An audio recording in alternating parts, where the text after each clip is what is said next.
Welcome to TWitWoW, the best wrestling podcast made for wrestling fans, by wrestling fans, on the web today. I'm John. That's my cohort and commentary, Ashton. And this is our Lucha Underground review. This was Ultima Lucha Trace Night 2. And I gotta say, another solid outing for Lucha Underground. If I'm being honest, I still feel like I preferred last week by just a little bit. But you know what? Honestly, dude, I think that it was kind of designed so that we would. Yeah. But I will say, I think the strength of this show was definitely in its pacing. I didn't feel like any matches overstayed their welcome. The matches that should have been shorter were shorter.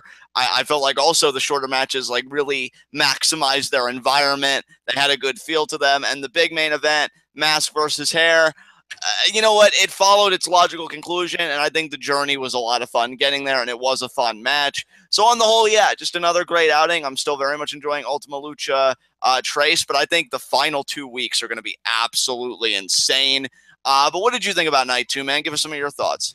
No, I absolutely agree with you. I think that the pacing is the best part of this show. We had 3 matches on the show. The Battle Royal was really fast-paced, really fun. Lots of different characters in there that are, larger than life, that kind of stuff. And really, I would say that even though the result was relatively predictable, I'm still excited to see what it leads to because we found out some interesting revelations. And you know what? That's probably going to be the 3rd match next week that I couldn't think of. Because I was saying, we were going to get Taya versus Sexy Star and the ladder match next week, and that's probably going to be the 3rd one involving the winner of the Battle Royal. Our 2nd match was Ivelisse and Catrina, and that was not really a wrestling match at all. That was just a fight. That was just 2 women that hated each other's guts that wanted to kill each other and trying to do that. And I mean, Catrina was less, I want to kill you, and more, I want to embarrass you. But Ivelisse clearly wanted to kill Catrina. And really, Catrina was it almost seemed like she played the cowardly role too, where she was like, I don't actually want to have to take a hit. I just want to end this as quickly as possible, because she immediately started trying to take shortcuts, and they were smart shortcuts, but they were shortcuts nonetheless. So that was a really fun match to me. And then, of course, our main event, Marty versus Phoenix, Mask versus Hair, or I guess in that order, Hair versus Mask. Yeah, again, very brutal, very violent match with a lot of story elements in it. Really, I don't think that there were any match of the year contenders on the show, although I don't think there were any matches on the show that were designed to be match of the year contenders, whereas last week, Killshot and Dante was absolutely meant to be a match of the year contender, and I think take the match of the year title home with it in my eyes. Oh, yeah. Even if it doesn't take the title home for everybody, I think it very strongly resonated with a lot of people and made a lot of their lists, which I agree with you. That was the design of that match. But you know what, though? I'm going to get more into each match during the review. So with that said, let us get right into our Ultima Lucha Trace Night 2 review. And we open up with a cinematic. Now, I think I missed part of it because I know we were kind of getting situated, but the general gist of it is it's Jeremiah and Ivelisse, and more or less, Jeremiah has now outed himself to Ivelisse that he does not love her. He's really in love with Catrina. And, Ivelisse says, well, I don't need you, and I don't need, any man, as a matter of fact. And she turns around and she walks away, and he's like, yeah, walk off, bitch. And she stops, turns around, and she kicks Jeremiah so hard, he goes through a door, into this stall. So, yeah, Ivelisse gets kind of the last laugh in that exchange. Yeah, right into the bathroom stall. Right in the bathroom stall. And then somewhere Vinny's like, oh, man, I eat in this area. I don't like violence here. But, yeah. But good cinematic, good tone setter, especially given that, again, Ivelisse's match is tonight. And it does kind of raise the question, is she going to get her first Ultima Lucha win? Is Jeremiah going to have a hand in it? I know I kind of speculated that aloud a lot in live reactions tonight. So do you have anything you want to say about this cinematic? As far as the cinematic goes, I like that we're getting this more independent Ivelisse, because so far with Ivelisse, it's been, she was with Son of Havoc. She was introduced as his girlfriend. And then they kind of broke up, but she still ended up in the trio with him and Angelico. And by the end of season 1, it seemed like they were back to being really close friends, if not a couple again, because of the whole, last ride thing in the final 5 minutes cinematic to Ultima Lucha 1. And then season 2, I feel like she missed most of season 2, but what she did do in season 2 was the trio stuff, and then obviously the final match with Taya, because she did actually, no, you know what? I don't think she did get hurt in season 2, but I still feel like she spent most of her time working in team matches. And then, like, this season, obviously, she got hurt really early on, and now we're back to her being on the show and healthy, but she's by herself for once, and I love that. Yeah, I think it's a direction she's really needed. Again, and I don't say this to be an asshole. I just say, given prior history, I hope if they're really going to push her seriously as like this independent force in singles, that she can stay healthy for it. Because a healthy Ivelisse for a whole season, I think would be somebody that everybody should be on the lookout for to do really great stuff, because she has the ability to. It's just always been a question of, can she stay healthy to realize it? So I'm rooting for her that she does, because I've always felt like she can give so much more to Lucha Underground than what she's been able to, given her circumstances. And this is a nice little cinematic. With that said, do you have anything else you want to say about this before we move on? I don't think so. Let's move on. I want to get into the first match. Yeah, well, the first match is getting right to it. Was the Battle Royal for a unique opportunity. And I'm just going to keep my review very brief, because it's kind of hard to review, Battle Royals like this. I thought the pacing was great. They didn't waste any time. The ring cleared out fast, and I appreciated that. They weren't kind of twiddling their thumbs, got right down to business. Final 3 comes down to PJ Black, Ricky, and the Mac. And the Mac ends up eliminating PJ last after a stunner and then sends him over the rope. So then the Mac wins. Dario Cueto comes out and he says, well, you've won a unique opportunity. You've beaten some of the best luchadors. So here's what my unique opportunity is. You're getting next week. So this is definitely going to be something to look forward to next week. Trios championship match. But here's the twist. I'm picking your partners. And your partners are the 2 guys that just got done killing each other last week, Dante Fox and Killshot. Before I give the reins to you, I just want to say very quickly, again, I appreciate the pacing of the Battle Royal, all that stuff. As far as the prize, and now that I've had time to marinate on it, I've definitely warmed up to it more than I did initially, because it makes sense that this would be the prize, because, look who we beat in this Battle Royal. It's not like there were many stacked names in it.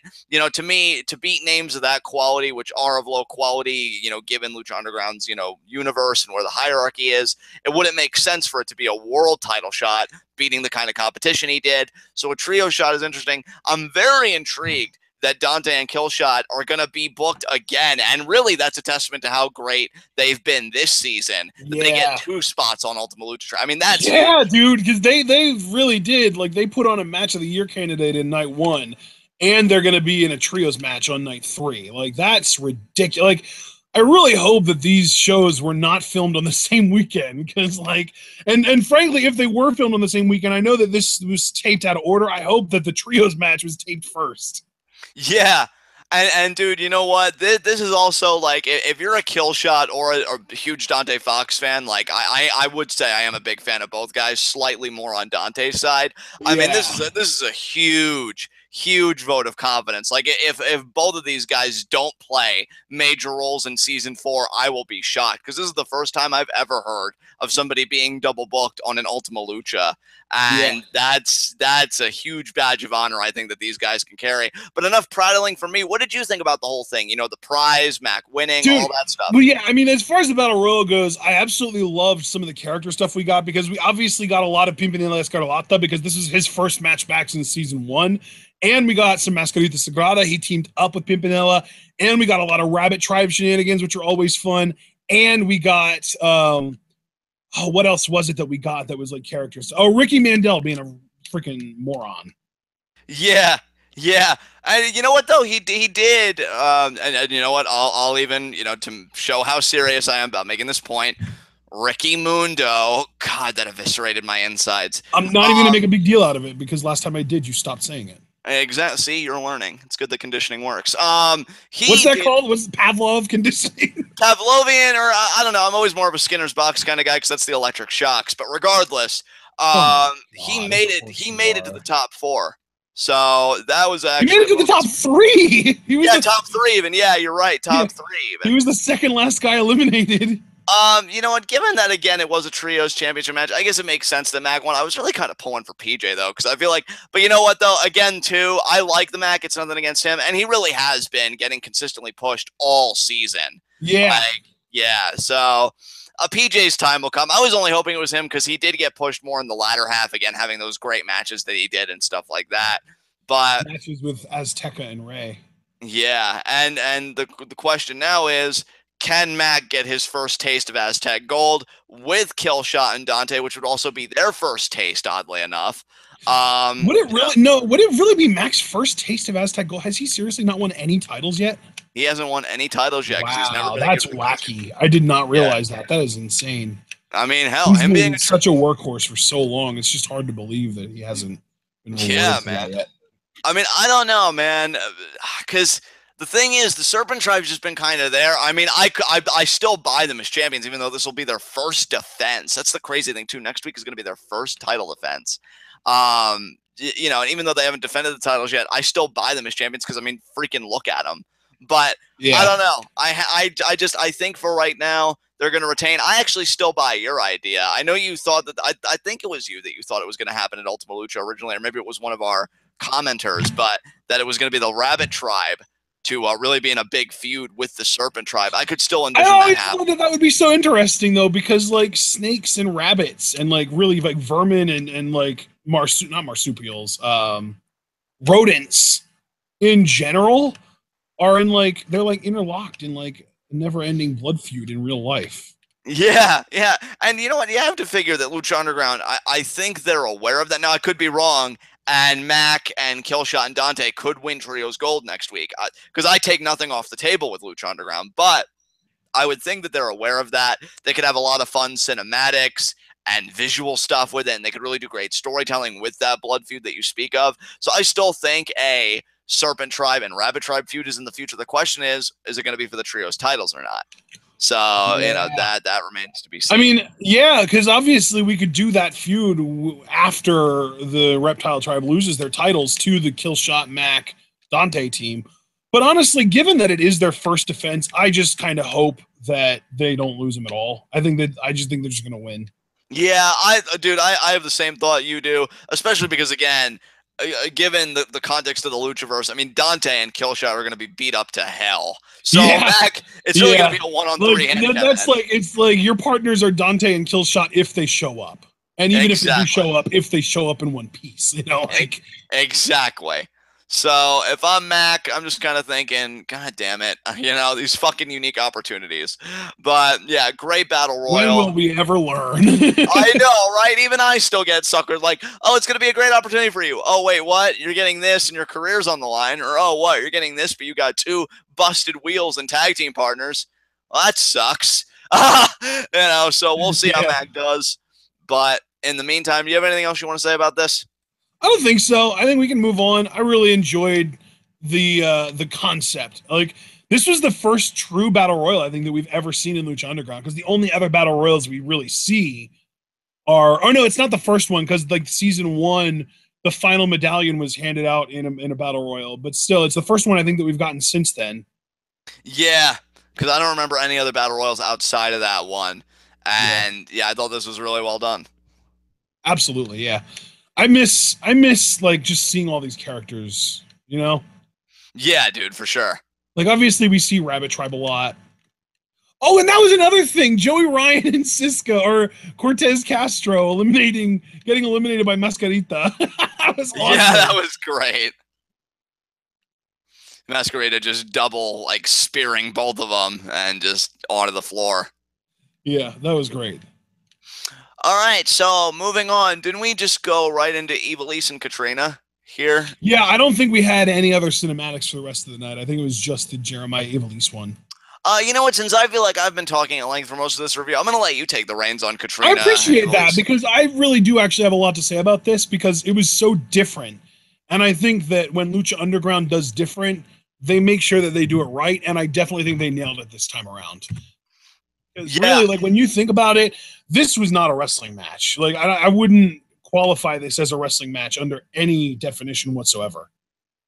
No, it was a fight to me. Like they wanted to give it that feel like these women hate each other. It's a hatred that's been brewing for 3 seasons, and they fought all over. So, I mean, you said you felt like they did it well. Like, what did you really appreciate about this? I think the thing that I appreciated most was how immediately Catrina tried to do the easy way out.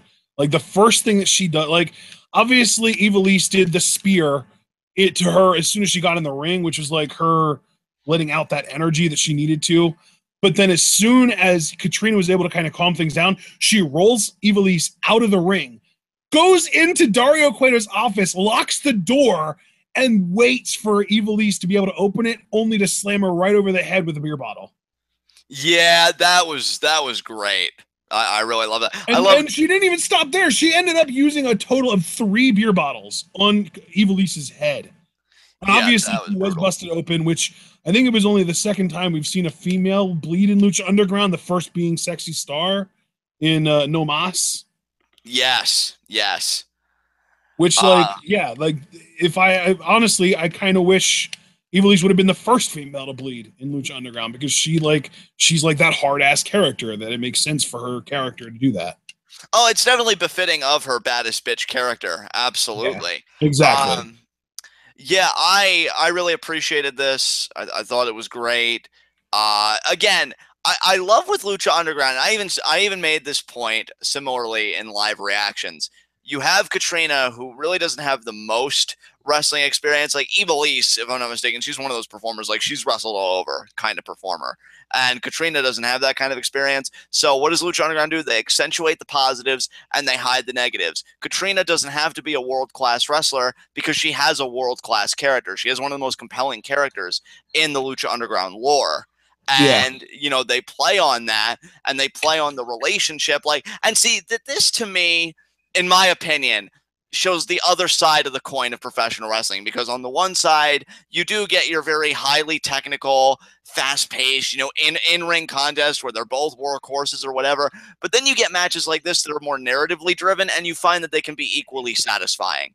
And I mean that, I don't always need wrist locks or beautiful looking German suplexes. Sometimes all I need is a very straightforward story that's really that sees all of its players fully immersed in it and fully committed to its portrayal and it's being told. And that's what I saw here from Ivelisse and Catrina. I agree with you about Catrina's heel tactics. I loved the part that The Rock played in all this because, that cost Ivelisse the trios titles at the first Ultima Lucha. And, it's just been such a big part of both Catrina and Mil Muertes. So them having a tug of war over it, I thought was very smart. And you know what? One thing that we haven't really talked about is that Ivelisse walked away with The Rock. Oh no, never mind, because she was going to, but then Jeremiah showed up. Yeah. Before that, though, I mean, Ivelisse does hit Catrina in the head with the stone, then she puts it down, and I loved what you said about this in live reactions, Ashton. Ivelisse winning her way, because then she hits a DDT, and then she gets the pin. It wasn't just a DDT though. Like I saw someone in chat say, "Oh, she's using Alexa Bliss's finisher." Like, no, this was not an Alexa Bliss DDT. She literally stepped on Catrina's leg to deliver this DDT. Did you see that? I did notice. Yeah, it was a different variation of a DDT, and I'll have to go back and watch it so I can appreciate it more. But I really like that from Ivelisse. That she used that, and that may be her new finisher going forward, because I know it used to be like that sunset flip kind of power bomb maneuver, and then she does something different here. But now I want to get your thoughts on the post match, because you already kind of alluded to it. What did you think about Ivelisse's celebration being cut short? Oh my god, this poor girl. Like, I feel so bad for her because she's like celebrating and she's got the rock in her hand, the stone, the rock. I guess I shouldn't keep calling it The Rock, given that we're talking about wrestling, and The Rock is like the most famous wrestler ever. Yeah. She has the stone in her hand, the pebble. She's got the stone in her hand, and she's like holding it up, celebrating because she won, obviously. And then who would show up but Jeremiah? We saw it earlier on in the night. He was pissed at her because she basically made him to be the real bitch, because I mean the whole thing was he called her a bitch and then she kicked him through a goddamn bathroom door into the bathroom stall. And yeah, he brought a hammer with him, and the first thing he did was take that hammer to her behind her knee on her left leg, which I believe is the leg that was injured a lot. Yeah, which it was great. You know, I really gotta say, because you had a lot to say about this match. I, of course, have a lot to say about our main event, because you know how invested I was in it. But I'll even say right now that I think, and and again, I'm gonna get all into it in the main event, but I think there is a part of me that actually really thought this was match of the night tonight. If for no other reason, I love the narrative teeth that this had. Because I was even gonna say, like, I don't think that it's what's it called? I don't think it's a blasphemy to say that this was match of the night. Like, I don't think, gosh, John, how could you? You're so wrong. I can't believe you. Right. I just, like, it's not I that think kind of like, yeah, it's reasonable to me that you would think that this is match of the night, because it's not that it was better or like, oh, this was an amazing match or anything. It's just that it was different, and everyone has different tastes. And if this kind of fit your taste more than the other matches, you're going to think it was match of the night, and that works. Yeah, and the reason I think it did more for me is, again, I love the pacing. I love that they kept it brief given the players involved. And again, when I speak about narratively, not only do you have Ivelisse finally get her first Ultima Lucha win at the expense of the person that had prevented her previously from getting an Ultima Lucha win, so there's that narrative satisfaction. Then you've got Jeremiah continuing that thread. That relationship went sour at the beginning of the night, and he takes a freaking hammer to her prior injury, you know, to that leg that was injured. Yeah. Like, that's just great storytelling to me. And again, I just hope that Ivelisse can stay the course enough to really take advantage of it, because these are the kinds of stories that get you to that next level in a place like Lucha Underground, that get us talking about, oh, well, I hope in season 5 or whenever she gets to main event, or she gets to do that, or hell, the seasons are so long, maybe even in the same season. You know, season 4, oh man, I hope after that feud her next stop is the Lucha Underground Championship. You know, I want Evie to have that kind of buzz about her, and I hope she can do it. And for Jeremiah, who, you know, I've been loving this work more than I've ever loved him as Sami Callihan, like on the indies or elsewhere. And this was a great scumbag You're not move. A big fan of the Sami Callihan stuff on the indies, though, mostly because of Space Cat. Yeah, I mean, PWG Callahan's the worst. Everywhere else, I mean, I loved him in Force 1 when he was the champion and stuff like that, but I think ever since then, like this, I've resonated with him more here than I have anywhere, because to me, I don't know, it just feels like a character he was meant to play. This feels like just a branch from the Callahan character we know on the indies. And well, I mean, like, I think that, like, the whole Last House on the Left thing is really the best way to kind of sum up this character. Yeah, absolutely. And like, the fact that he's billed from the Last House on the Left, that's just so perfect. Exactly. So I love that these two are probably going to be feuding. I'm curious if there are going to be any developments when he has that triple threat, you know, that 3-way dance with Mill and Cage for the Oh, yeah. I don't know if Ivelisse is going to be able to show up to that one, brother. I don't think she will either. But, you know, again, there's still that dynamic, because even though Catrina didn't get, like, overtly involved, she did come and reclaim the stone, and she was kind of surveying the scene. I don't think her and Jeremiah are done with each other. So all of these moving parts are in play right now. That's true. I mean, yeah, that is very true. Jeremiah, and even if Ivelisse doesn't necessarily show up, you know, just the fact that Jeremiah being involved, that might have implications regarding Catrina, because she's still very much in a storyline with him. Yeah, absolutely. So, brother, do you have anything else you want to say about this match? Any other thoughts? I don't think so, man. I love this match. This was a really fun match, and really, it's one of those matches where the more we talk about it, the more I like the idea of it. I do too. Not only do I love the idea of it, I love the idea of what it has potentially created for everybody involved, and that's very exciting to me. With that said, let's talk about our main event. You sound so exasperated, and it's hilarious. Yeah, you know, dude, like I said, I have a lot to say, but again, I want you to go first. What did you think about this? You sound legitimately disappointed that Marty lost, though. Yeah, I mean, well, here, I'm going to get into that, but again, I want you to go first, because you're far less biased. I don't really have that much to say about the match, though, dude. All right, well, I mean, then get your points out now, then, I guess. I mean, even better. If you don't have that much to say, I guess, just what did you think? Did you enjoy it? Were you mad on it? Yeah, I mean, it was okay. Like, honestly, I wasn't that into the match relative to what I expected. Like this Right. was one of the few Lucha Underground matches where my expectations exceeded the actual product. Right.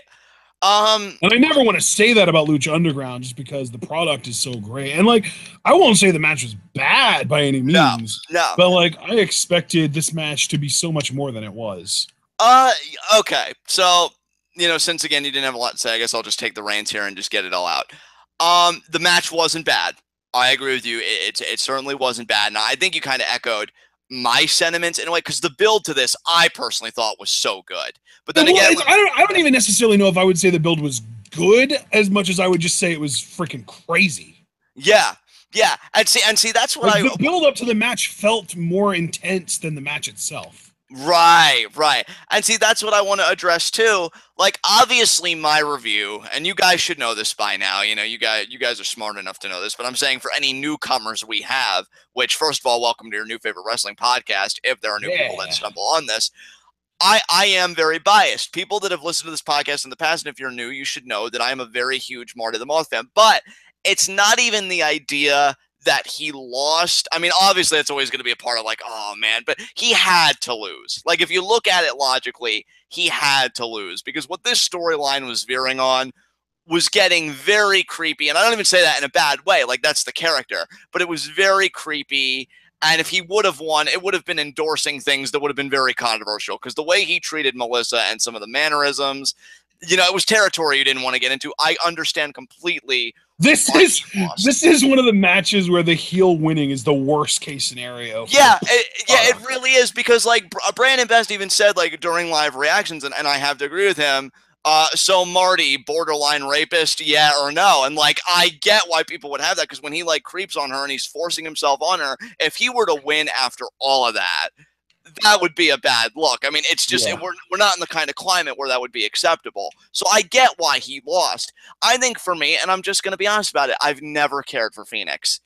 The only time I've and never, you know what, dude? Another thing that I think I had a problem with is I think that the most like normally with stuff like this, you want to look at the match and the build as a whole and figure out like what connected with what.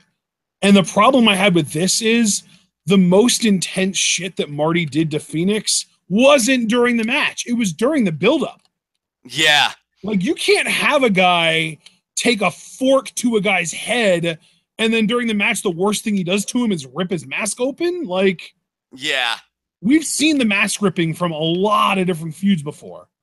Yeah, we have. I mean, and I was even getting ready to say, like, this match really made me realize, because at first I used to say, oh, I only really enjoy Phoenix when he's in, like, those life or death situations. No, it just revealed to me how much I appreciate Mil Muertes. I don't think I'm still as big a fan of him as you are, because I know you adore the dude, yes, I love Mil so much. But, like, no, dude, I'm not trying to, like, creep on your territory, but I think this match really was a revelation to me of, like, my God, Mil is so fucking good. Because I realized this wasn't about me appreciating Phoenix in, like, a life or death context. This is, oh my God. It was you appreciating Phoenix against Mil. Exactly. He really is that guy. You know what Phoenix is to me? And I hate to be that insulting to the guy, but I can't lie about how I feel because I think he's honestly my least favorite Lucha Underground performer. He's that guy that we all think is going to be the Rocket when they leave The Miz in WWE, and then you realize The Miz was the reason they were so successful in the first place. To me, the reason that Phoenix is so successful is the people he fucking works with. So wait, is Marty the Moth Alex Riley in this combination? Well, no. What I'm saying is, like, Marty and Mil, they play the Miz role. And then Phoenix is either like Alex Riley or Damien Mizdow, however you want to look at it. Like, I don't think this guy, to me, can stand on his own merits because I don't find him interesting as a character. Hell, even the Lucha Super Friends, I found Drago and Aerostar infinitely more interesting than him. And especially Aerostar, I'll say, on a personal level. Yeah, and I would agree with you wholeheartedly on that. Like, I don't want to shit on anybody because I've always said a hardworking locker room, and I love those guys, and I appreciate what Phoenix contributes. I do. But doesn't mean I have to like them. It's the same way that I can appreciate, because we had a question about, like, oh, women's wrestlers. I can appreciate that more women want to get into wrestling. Doesn't mean I'm going to kiss your ass and say that you're good.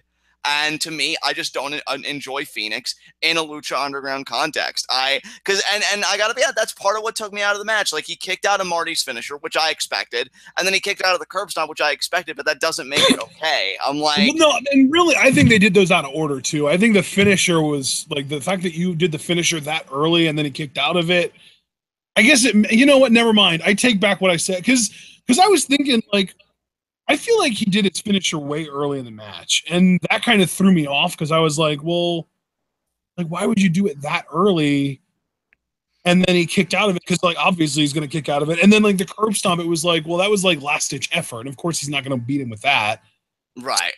And really the thing with me is, I think the match might have been a little shorter than what it probably should have been. Because again, like I was expecting Phoenix to win by trying to have to get Marty up for the Fire Thunder Driver, but he didn't. He had to sort of improvise a little bit and use the 450, which, like, yeah, that's cool and all, but it also felt really cutesy because he did like the rope balancing shit too when he did the 450.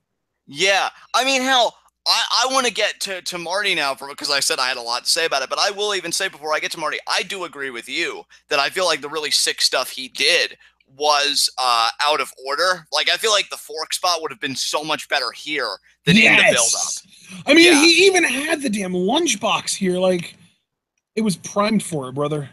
I will say, though, to Marty's credit, once again, doing character work that reminds me like why he's one of my favorite heels in wrestling today, because the moment when he has the scissors to Phoenix's throat, like almost miming that he's going to cut his throat unless Melissa is complicit, like this guy, and you and I were even talking about it last night, albeit in a very different context, which was what makes it funny. Like, Marty to me is kind of emblematic of that toxic masculinity you see talked about. Like, oh, if you don't throw yourself on me, I'm just going to cause more and more violence. And I'm yeah. That like Elliot Rodger kind of thing. Exactly. And I feel like Marty, if anything, he does it too well. Because, but you know what, I don't know if you were in Discord for this conversation, but I had a conversation with Shay, Luna Corva in chat, if he's here. Right. And he pointed out something really awesome.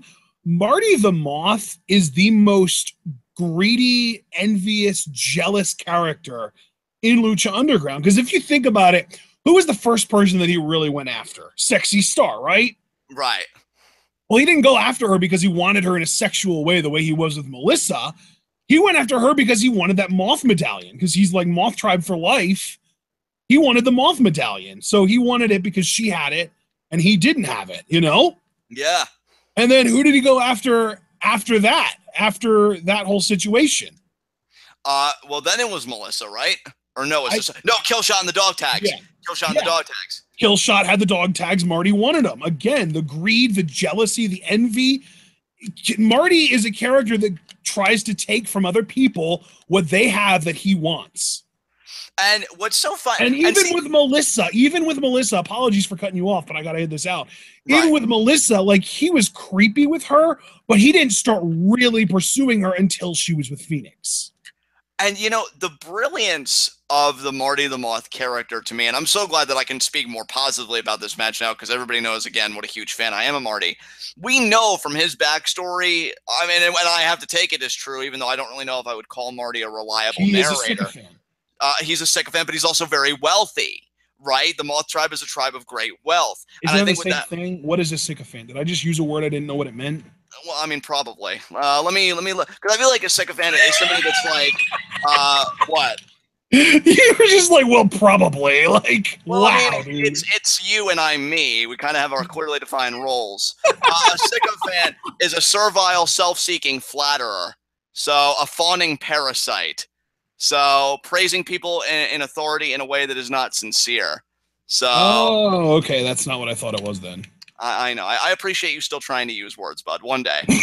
Wow. Be more condescending next time, please. I thought that was at least a 9 out of 10, but if you want me to try harder. But, you know, with Marty, what I was getting ready to say is, like, he has the wealth background, but I love that unlike other wrestling promotions, like say JBL or Million Dollar Man, like you oftentimes, at least I do, I can't speak for you, I oftentimes forget that he is supposed to be like this wealthy, petulant kind of character because they do other characteristics of it rather than, oh, look at the cars I drive, look at the women I'm with.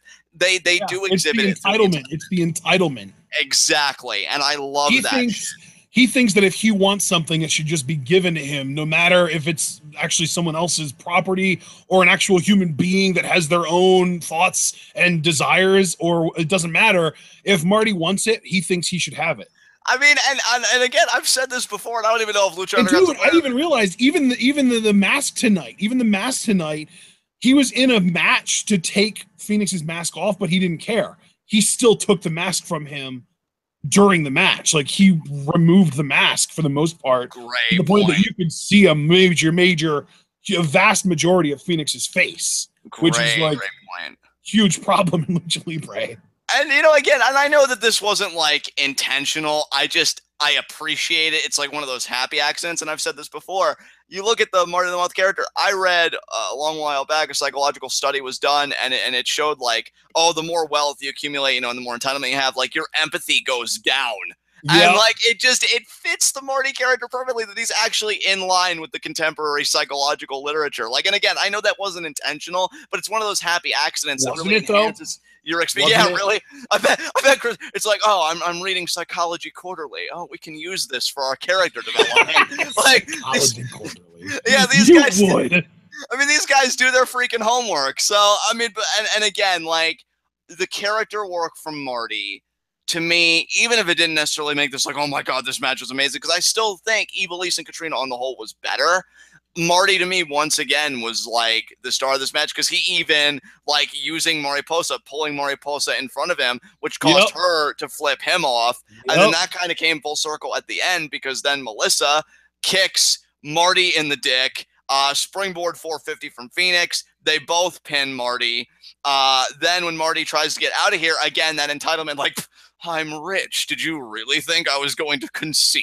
And he tries to go off the stage. I'm going to be the product of these consequences? Of course not. Exactly. And then he sees Mariposa there. And I love that in his own delusions, he's like, I knew she would come crawling back to me. After all, the family fortune is in my name. Oh my God. Now that's just headcanon, okay? She decks him right in the face with a steel chair, knocking him the fuck out. She cuffs him to both of the stair railings, and he gets his head shaved, which, you know, that's whatever. I hope he has an amazing season 4. I hope he becomes world champion in season 4, and I hope he has one hell of a run. Well, I mean, you know what it is, man. If he decides to set his eyes on that championship, he'll do everything in his power to make it his.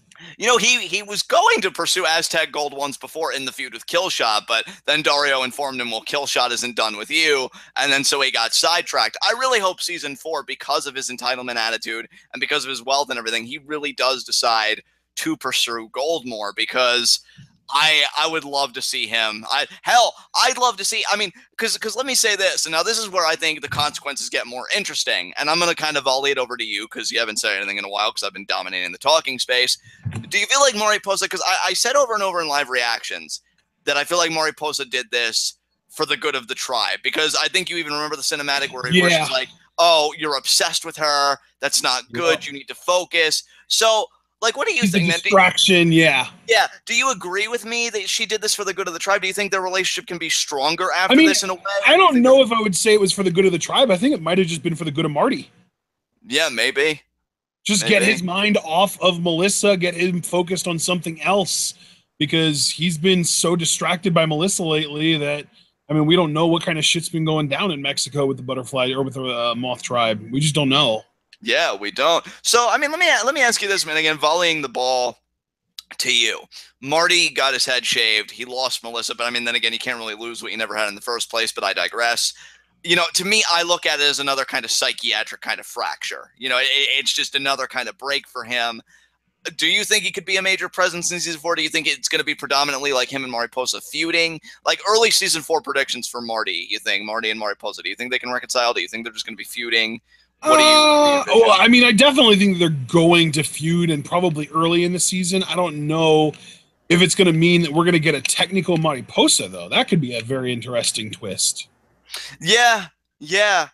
You know, I really, because I agree with you. I think them feuding is inevitable, and I don't even really think it's going to be like necessarily above. I think it's going to be one of those, well, families fight, and they're going to fight, and I actually do see them reconciling. I'm actually more optimistic on that front.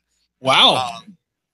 You know, because I think they're the type of crazy family that they'll fight, but they'll like display affection through their fighting in a perverse way, and then they'll just find their way back to just being on the same team. Now, I mean, it's like they say, if you get into a fight with your friend and they take it easy on you, they're not a very good friend. Exactly. Now, as far as my aspirations for Marty to be in the main event, that may be a delusion of grandeur at this point, but who's to say in Lucha Underground? You know, I didn't think Mac would get the push that he got this season.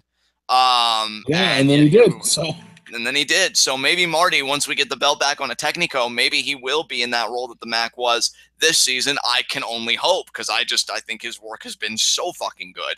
But yeah, that's essentially night 2. I mean, do you have anything else you want to say about this main event, or anything that I've already talked about as far as like Marty getting his head shaved and what that could mean? Man, we've been talking for over 40 minutes, and I feel like it's been like 10. Like, there's just so much good to talk about on this show.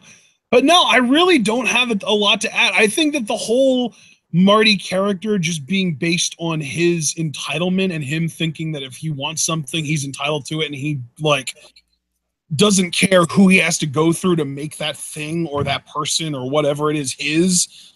I think that's such an interesting aspect that they can play with. And they really, like, they've been doing it for so long now. It's just that I'm only catching now. So, like, I want to see where they go with that element of his character next. You know what I mean? Absolutely, dude. I completely agree with you. Look, I have said as a Johnny Mundo mark, I think Marty is one of the best heels in wrestling right now, because he's willing to do those things that I think other heels either just can't do because of the constraints of their promotion, or don't even think to do because maybe that's just not their character, or they just wouldn't think to do it, period. Like, again, even just threatening to slit Phoenix's throat tonight if Melissa didn't comply. You know, obviously we know it's not going to happen, but just the idea that the character that's in his realm of possibility, I think says a lot. And I really... Yeah, that was dark as hell. Like, I mean, this is a guy, like, I'm not even kidding you guys, when I asked him who his wrestling influences were, because I was wondering if he was ever influenced by, like, say, Heel Mankind or anybody like that, he's mentioning, like, actual serial killers like Ed Gein and all these other guys. Like, this is a guy that's so fully... Al Bundy, yeah. Like, goddamn, we talk about Charles Manson, Jim Jones. Charles, man, yeah. I mean, mention all those guys. I've been learning about a lot of serial killers lately for some reason. Well, I mean, you and Marty I swear, guys, don't look at my Google history. Oh, God. Don't look at another man's search history. But we talk about, like, Heath Ledger, like, he really immersed himself in the Joker, and I love how committed... I'm telling you, man, I think we might be getting Marty the Joker Martinez next season. And let me tell you something right now. If that happens, you heard it here first. If it goes as well as I think it's going to go, because Marty, if you want to call him by you know, his Twitter handle, which I can't pronounce his last name, but you know, Martin Casaus, I think it is. But if Martin Casaus can do the portrayal of Joker, like a Joker Marty, that I think he can, Amundo will never have to watch out. But that's a solid fucking number 2 right there if Marty gets that shit done. Cause like that is something I can sink my teeth into. And especially keep this in mind, it's in a Lucha Underground context too. Yes, that's what gets me excited. Well, and the only reason I say that, because again, he did show up to Triple Mania to help the clowns, like Psycho Clown, Murder Clown, that kind of stuff. Right. He showed up in AAA to help them win a big match, and he had like full-blown Joker makeup on. Yeah. I mean, he could do. I mean, that may be the gimmick. That may be the gimmick that really gets him to that main event. Well, if I remember correctly, I think he also had hair. So I don't know. I'm confused. I don't know. I think bald Marty, because I think a character evolution has to come because he had his head shaved and he may not have a family to go back to. If Marty decides he wants hair, he might be the type of character to wear a wig, because we already know he's entitled. He thinks that he deserves what he wants. So if he feels like he should have hair, what's to stop him from just having hair? I gotta say, man, this whole even conversation, if it's not his. Yeah, I gotta say, this whole conversation's made me feel a lot better about the main event and the implication. Yeah. A lot like the Catrina Ivelisse, where I'm more excited about the consequences in the actual match. This is the same thing because the Marty character, either he's gonna go nuts and he's gonna develop a persona with hair through a wig, or maybe he's just gonna be even more frustrated and feud with Mariposa. Like, Marty's one of my favorite characters in Lucha Underground. Like, if Johnny Mundo wasn't around, I think Marty would be my favorite because I'm just so invested in That's him. awesome. And you know what's His direction. hilarious? You know Mil is my number one, and Marty, I think, was originally pegged to play Mil Muertes, the character. Wow, I'm so glad that didn't happen because I love both guys how they are now so much more. Like, that's I love the way you said that, though. yeah. And I don't even think those two have ever feuded yet. Oh my god, please Ultima Lucha Quattro, Mil Muertes versus Ultima Marty the Lucha Monk. Quattro. It's funny sounding, but you're right. That is what it would be. Yeah, like Ultima Lucha Quattro, Marty the Moth versus Mil Muertes. Give it to me. Give it to me right now. But yeah, dude, I'm so excited for his future now. Like I said, this conversation made me feel worlds better. Because this may be just the rocket up his ass that he needed to really do the things that I know he could be doing. You know, he needs to feud with those big players again. Mill, Pentagon, Puma, get in on that shit, man. Get in on that shit. So with that said, I don't think you have anything else to say. I don't have anything else to say. Let's move on to our next segment: high spots and low shots. Oh man. It's a low shot with a smile, but I am just going to continue getting the ball rolling. Marty the Moth. I mean, he did lose the match with the highest stakes tonight. He did lose his hair, but I think when you know, it's as the saying goes, when you lose everything, you're free to do anything. And I feel like Marty's going to come roaring back in season 4 and maybe have one of his best seasons ever. I hope. Yeah. I'm really, really excited. That's definitely possible, brother. That's definitely possible. Like I said, if Mundo wasn't around, this would be my guy right here. Him and Dante would really be holding down the fort because they're fucking killing it right now. But I think Marty would edge him out because he's got that character that I'm more invested in. I love how much you love Dante Fox. That's like my favorite thing. Yeah, dude, it's so good. But, you know, I gotta say, I think Marty beats him out a bit because that character, I mean, me being just a sadistic piece of shit, like, I really identify. Yeah, I too want to stab people with forks. Marty gets me. So, yeah, Marty the Moth. This really gets me. Yeah, like just the way he knows that a fork is meant to mutilate innocent people and not just eat steak. You know, it just makes so much sense. So, yeah, Marty is my low shot. Who's your low shot, man? See, I've been thinking about it this whole time, and I still haven't decided. Because, like, I feel like the people that, like, oh, God, I'm trying to language right now, and you know that's a struggle for me. So, I was thinking maybe Catrina, but she got her rock back, and she basically has another goon now. Like, Jeremiah did her bidding for her in a way here, right? Yeah, how much longer can that go, though? Because you know she's just stringing him along the same way she's been stringing Mill along. That's like a house of cards to me, brother. I mean, not that you're wrong, right? I'm just pointing out. So do you think that Mill and Jeremiah are going to, like, look at each other and be like, wait a minute, she said the same thing to me. Wait a minute. This is all her. We shouldn't be fighting. We should be just ending her. Dude, can you imagine if Catrina gets one more pawn and then they become a trio of just disgruntled ex-lovers? Catrina broke your heart too, huh? Yep. You know what'll mend our... You know what'll mend our sorrows? What's that? Aztec Championship gold. That's right, yes. I love that. I freaking like, just like, oh, she like ditches Mill for some other random new monster, and next thing you know, they realize, they become like self-aware, and they realize that she's just using them, and then Mill's just like, yeah, well, that's her style. And then Jeremiah comes along just like, hey guys, you know, we have something in common here. Let's do something about it. Oh god, she's gonna put the moves on Matanza next season, and then they're become a trio, the hunks of horror. We literally even had a discussion about how they might like switch, or about how like Catrina might get the key. Like, we literally had that exact discussion on our last Q&A. God, you know, I mean, Phoenix is the true love. What if he gets even like stilted in some way? Yes, like Phoenix is the third man, but whose side is he on? And it's like, I was used to winning everything except the one thing I actually wanted to win in the first place, and then just like, We feel you, bruh. We feel you. And then they have like support group meetings and shit. Oh my god. Yes. God, imagine Mill showing up to a support group meeting.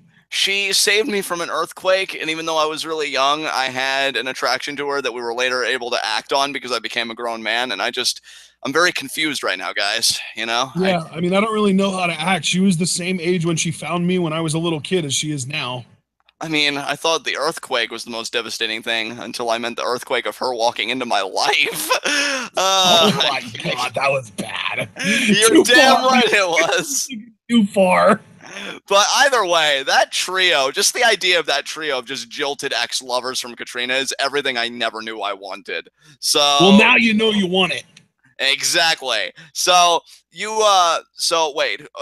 I'm sorry, I lost the thread. No, like that's the thing though, is like I can't decide on my low shot because like Catrina lost the match, but she was still like she stood tall.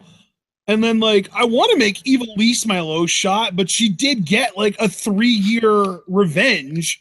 So I feel like she really doesn't deserve that. She took a hammer to her fucking knee, though. Like, yeah, it's one thing to win a match, but how many people do you know leave a venue and like, man, what a show tonight, and then wait, what the hell?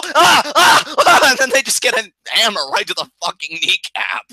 I mean, goddamn.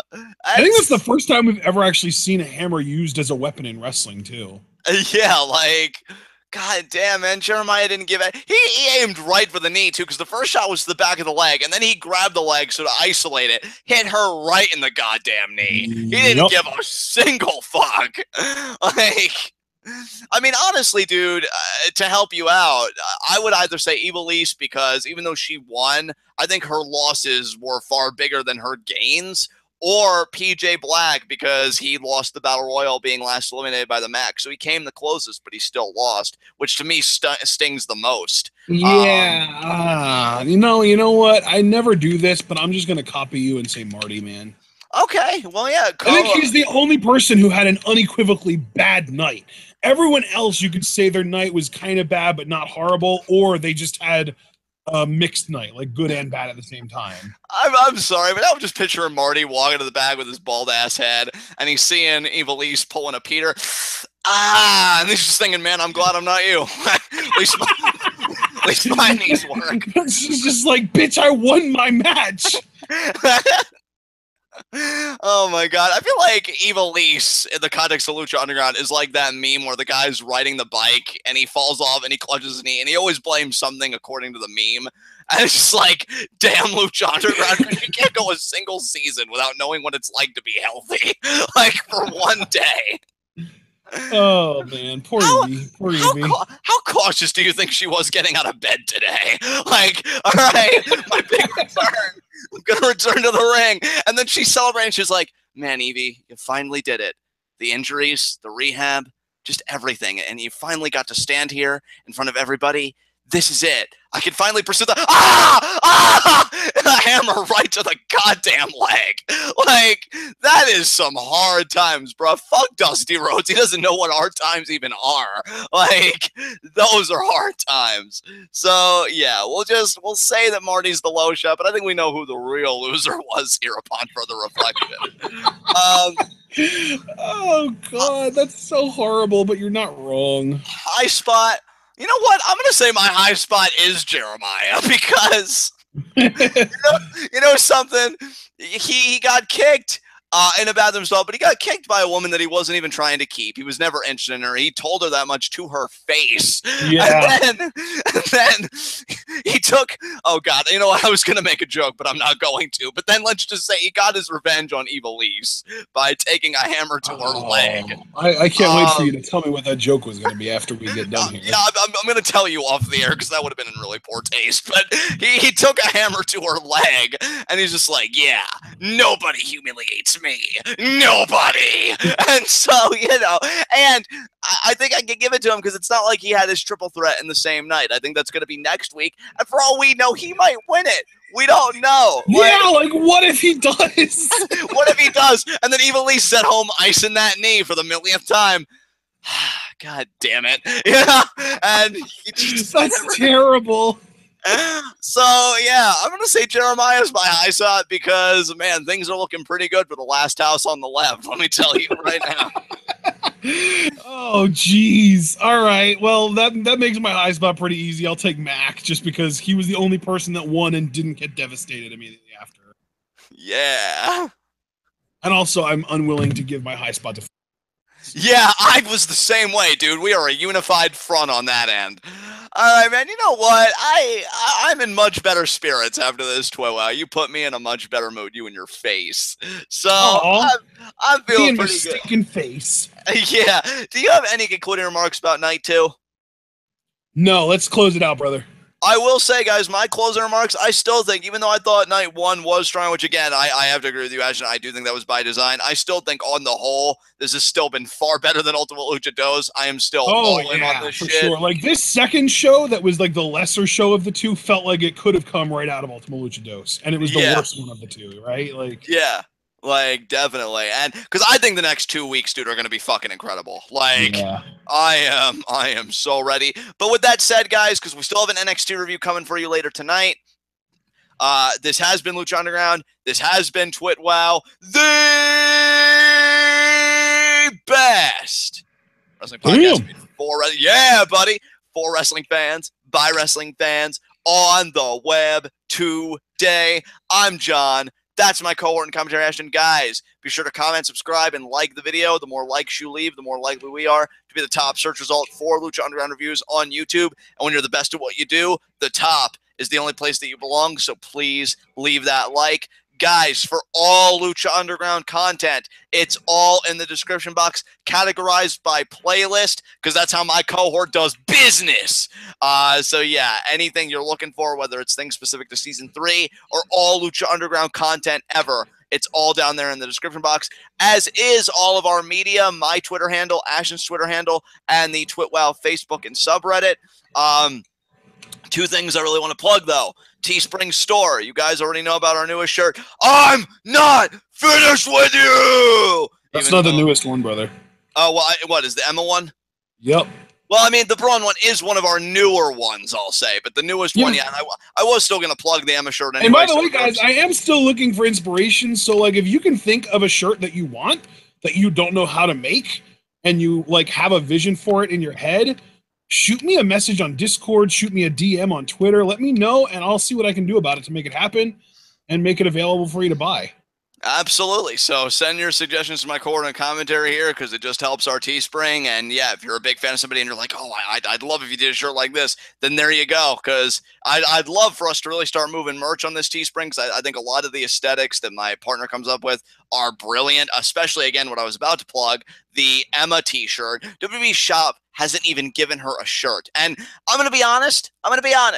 Even if they did, it would probably suck. Because I've looked at shirts for people that I'm really interested in, like Andrade or Hideo. Shirts aren't that good, in my opinion. They suck. So you're going to want to go with this shirt. Why? Because you know if WWE Shop was going to do it, you're going to wait with bated breath like, oh, God, finally, Give Emma merch succeeded. And you're going to be disappointed. Why? Because that's WWE then, now, forever. Disappointed! Disappointed! So you know the TWitWoW Teespring, that's where you want to get your merch. Because my cohort and commentary here, he doesn't disappoint. I mean, that Evolution shirt, I think, is one of the best shirts he's made. So, guys, if you're an Emma fan, or even if you're not a fan, but you know in your heart, it wasn't Paige. It wasn't this woman or that woman. It was Emma. No, but Paige was part of it, too. Oh, jeez. Yeah, but she doesn't have the shirt.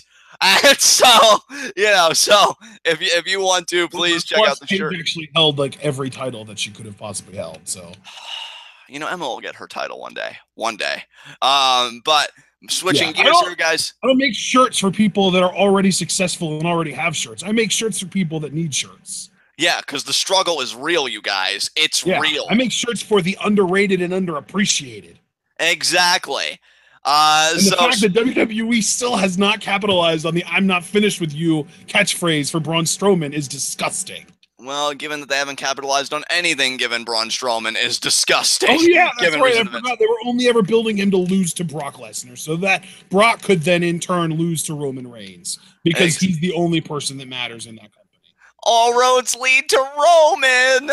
But, yeah, switching gears here. You said that like a meme, but you were absolutely right. I know. It's what causes me to die inside a little each day. Just a Um, little bit. just a little bit. Patreon, guys, our Discord, $3. $3 for Discord. Yes.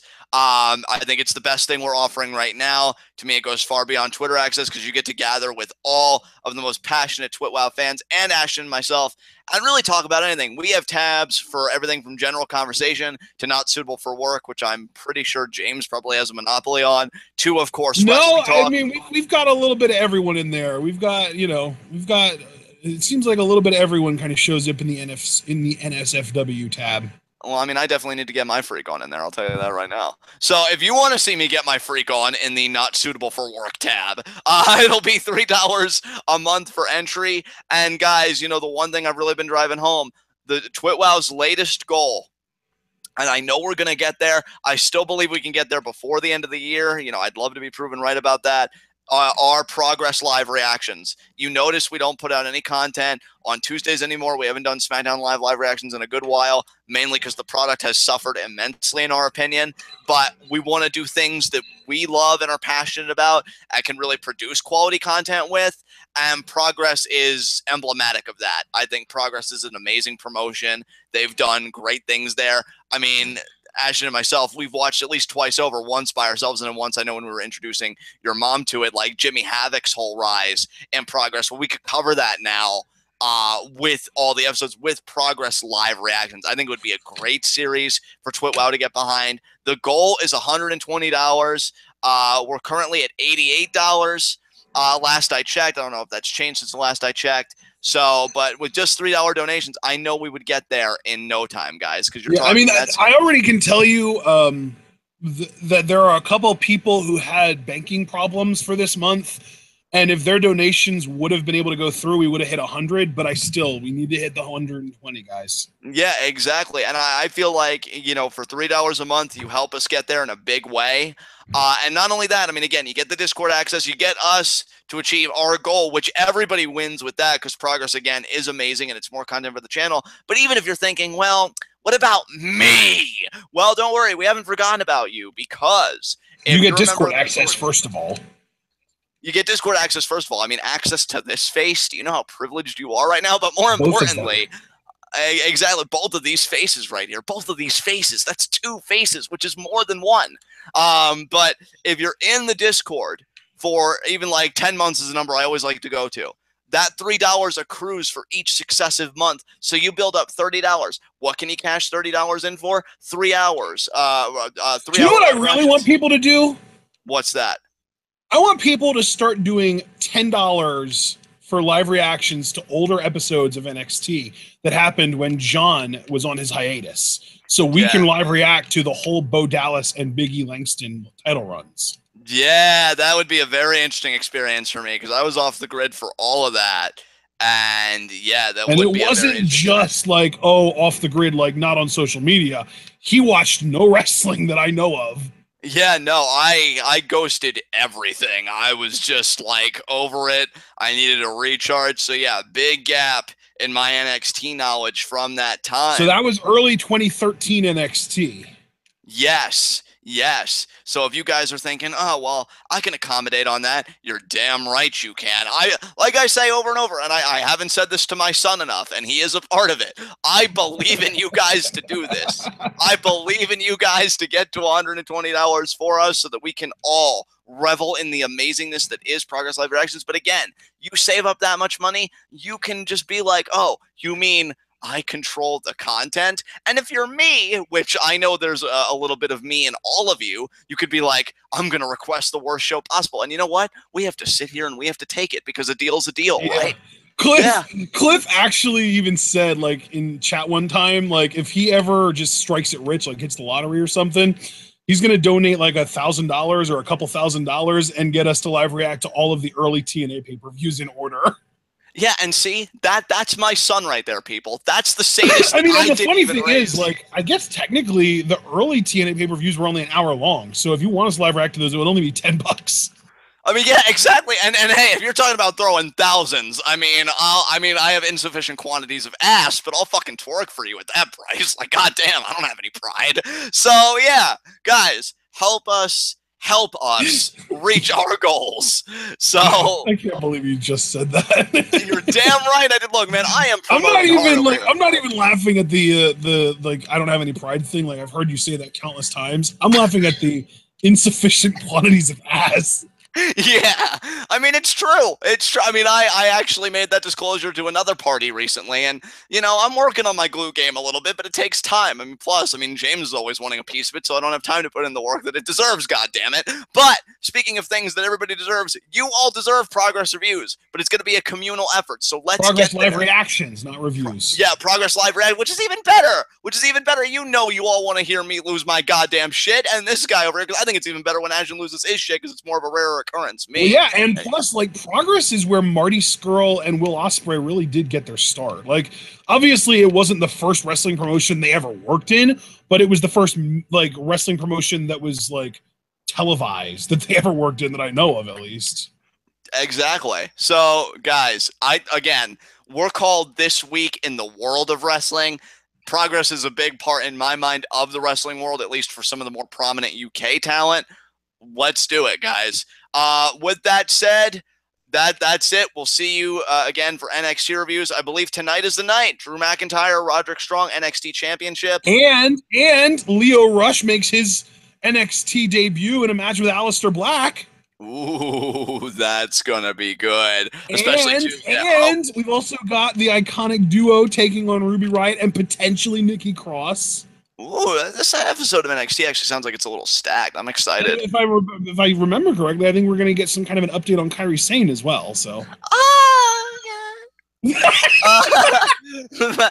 While I smother Johnny Goodfellow with a pillow, we will see you again for our NXT review. And until then, guys, we hope you enjoyed Lucha Underground Ultima Lucha Night 2. Can't wait to do this again next week. We'll see you again for NXT. Until then, tune in. Peace out.